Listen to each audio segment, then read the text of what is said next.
Viva la Virgen! Mga kapatid, ngayon po ay anibersaryo ng pagkakatalaga ng Lawa ng Laguna, 2 taon nang nakakalipas sa pangunguna ni Bishop Ruperto Santos. Maraming salamat po, Bishop.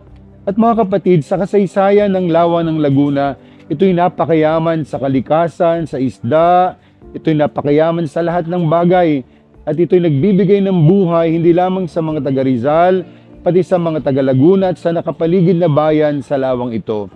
At ngayon mga kapatid, palagay ko ang Lawa ng Laguna ay may sakit na malubha.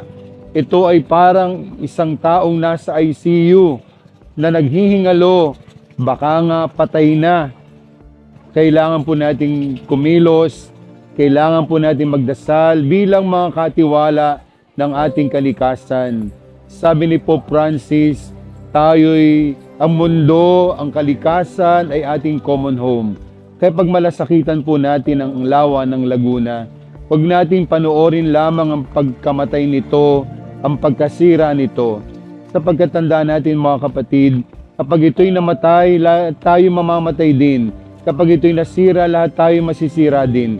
Katulad ng mga nangyari sa mga ilog, sa mga bundok na sinisira natin, tayo din ang nasisira, tayo din ang namamatay. Sama-sama tayong mag-alaga, mag-ingat, magdasal, maglinis ng Lawa ng Laguna upang ang ating inang Lawa ay muling mabuhay, muling sumigla at magbigay ng buhay sa ating lahat. Viva la Virgen!